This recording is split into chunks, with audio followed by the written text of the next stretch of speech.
trying to let this flow. There's a lot coming in, and I'm just trying to see how it's best going to deliver itself in packets of information that are meaningful for you guys. First off, apologies for my voice. I have been traveling, and I literally don't have much one left. So bear with me there.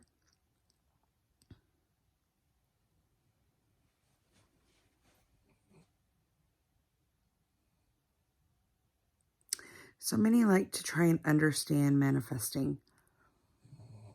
So I want to talk about that a little bit.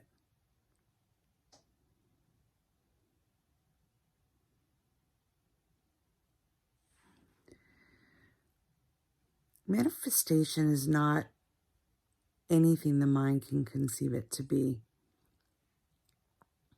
Going back to one of my very early videos where I draw on the whiteboard and explain what this incarnation really is about and how this translates. Again, for the folks who are coming here for non-duality speak or Advaita speak, please let that go or don't watch this, because this isn't going to support what you're after. I'm going to speak freely. I'm going to use all verbiage that makes sense to point to this, finger pointing to moon without trying to sidestep language.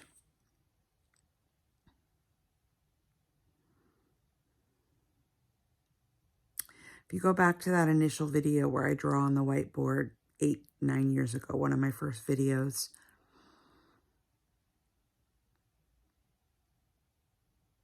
all of this, nothingness or everythingness we call God, we've never been separate from that. We appear to be these moving meat suits, making real-time decisions and going through real-time experiences. But even that, if inquired upon and really unraveled, is seen as part of the illusion. What I'm noticing here in the story of Kelly is that moving without any preference one way or another, without any expectation one way or another, without a desired outcome, without a frustration about how the flow is showing up, everything is dropping perfectly into the experience right when it's needed. There's no pushing, pulling, there's no having to get, there's no frustration about what's showing up, because whatever is here is what is needed. The person, the place, the thing, the experience, all of it perfect. It's the mind that translates it and gets in there and says, it should be this way or it shouldn't be this way. And even that can be undone. Letting that pass through as it arises, letting those arguments with the way life is appearing just simply pass through as they arise without even attaching to those and creating a shame or a blame story about resistance, allows one to notice that what's here is exactly what's needed. There's no need for something else to be here. So the idea of manifestation or needing to create is a disservice to ourselves, because we're thinking that we're the ones doing it. Everything that I need is right here. Divinely timed, divinely placed, divinely showing up in the flow of life. Where we create suffering for ourselves is an attachment to that. If it's a good manifestation or a bad manifestation, we attach. We have a loving experience with someone and then we attach and want it to always be here. Or vice versa, we appear to have something that feels painful happen and we attach to an outcome of that. We rethink it and replay it and reverse it and want it to be other than it was.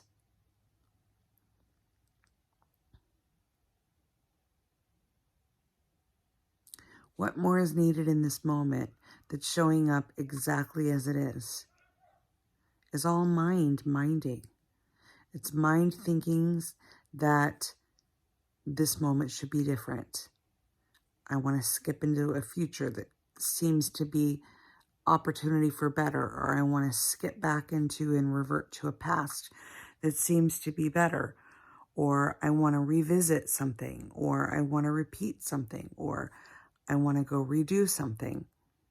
All of that is minding. What's here right now is perfection. There's an opportunity to notice brilliance, love, peacefulness in this moment. As soon as the mind starts thinking about the thing I have to worry about tomorrow, or slipping into the thing that happened yesterday, already the beauty that was manifested in this moment is missed. And as such, when we're resisting this moment, how can anything new and beautiful show up? The space is full.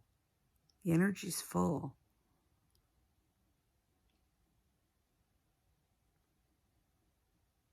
I get it. You have a loving experience with someone, and the heart wants to hold that. It wants to replay it. It wants to overthink it. It wants to revisit it. It wants more of that. It has a whole bunch of expectations about it. And when that layering happens, there's no opportunity to just let it flow through, so that perhaps more of that can flow through. Just the energy of replaying it is blocking the space for more of it. And vice versa, if something that appears negative is flowing through and we're replaying that and rethinking it and revisiting it, how can it untangle itself? The energy is full with the replay of energy.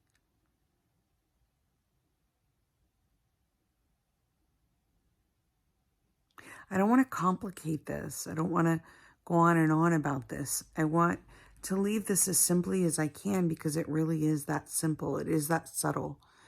And to speak to it in multiple ways from multiple positions is just going to complicate something so very, very simple. This moment is perfect. What is needed is right here. Chasing the butterfly, going back and trying to vacuum the incident that seems messy, not necessary.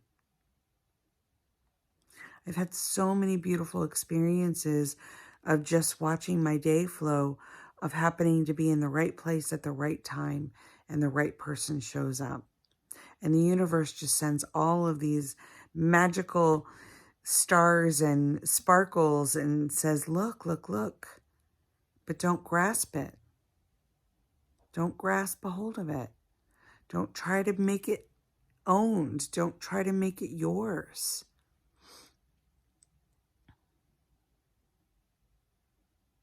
Just like loving others, loving experiences means loving it as it's here and loving it as it seems to float away. There's a freedom in it. And by default, that freedom brings more of it. But clasping to that love creates more of that resistance. So it's really settling in this heart